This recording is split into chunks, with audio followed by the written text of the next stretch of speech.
ഇയ്യോബ് അധ്യായം 40. ദൈവം പിന്നെയും ഇയ്യോബിനോട് പറഞ്ഞു, ദൈവത്തിൻ്റെ ആലോചനകൾ അനവധിയാണ്.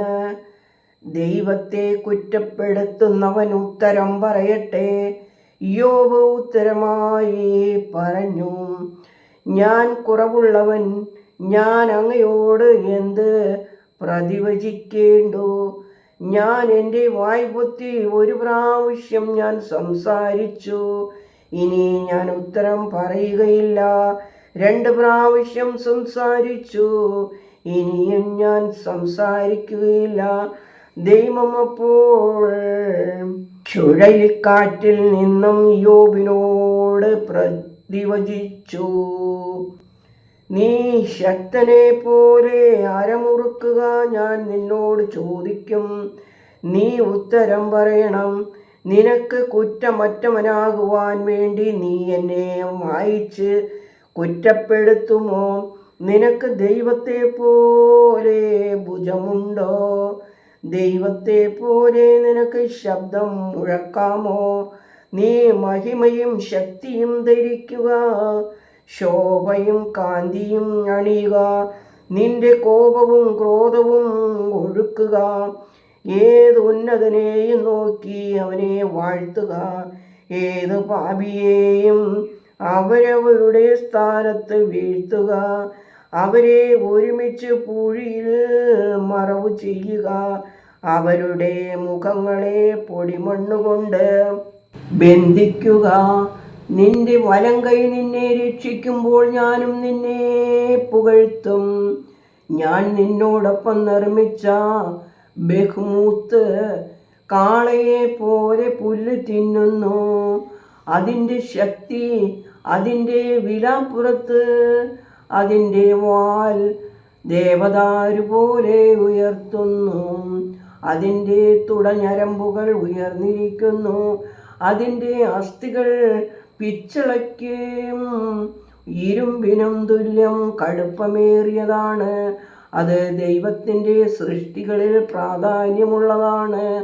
യുദ്ധം ചെയ്യുവാൻ അതിനെ ഉണ്ടാക്കി, കുന്നുകളെ അത് വഹിക്കുന്നു, കന്നുകളെ അത് വഹിക്കുന്നു. കാട്ടുമൃഗക്കൂട്ടമെല്ലാം അതിൻ്റെ നിഴലിൽ നിദ്രിതരാകുന്നു. ഞാങ്ങണയുടെ മറവിൽ അത് പതുങ്ങിക്കിടക്കുന്നു. തണൽ വൃക്ഷങ്ങൾ അതിൻ്റെ ചുറ്റുമുണ്ട്, സമതലത്തെ ചുറ്റുമുണ്ട്.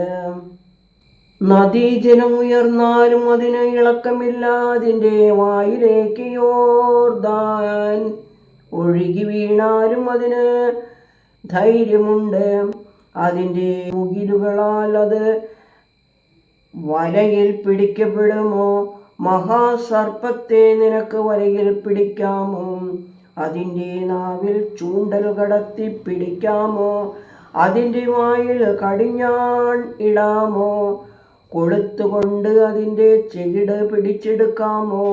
അത് നിന്നോട് വളരെയേറെ യാചന കഴിച്ചു, മൃദു സംഭാഷണം നടത്തുമോ? അത് നിന്നോട് ഉടമ്പടി ചെയ്യുമോ?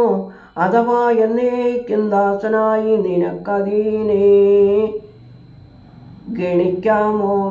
ഒരു പക്ഷിയെ എന്ന പോലെ നീ അതിനോടുകൂടി വിനോദിക്കുമോ? നിന്റെ യൗവനകാലമെല്ലാം നീ അതിനെ സൂക്ഷിക്കുമോ? കൂട്ടുകാർ ഒരുമിച്ച് കൂടി അനേകർക്കായി അതിനെ പകുത്തു കൊടുക്കുമോ? അതിൻ്റെ തോലിനുള്ളിൽ മാംസവും അതിൻ്റെ തല നീ തണൽ കൊണ്ട് നിറയ്ക്കാമോ? നീ അതിൻ്റെ മേൽ കൈവയ്ക്കുക, യുദ്ധമായിരിക്കും തുടരുന്നത്. നിന്റെ കാൽ കുഴയും, ദൈവം അതിൻ്റെ വിഷം എടുത്തു കളയും. ദൈവമേ സ്തുതി, നിനക്ക് യോഗ്യമാകുന്നു. പാർക്കുമോർ.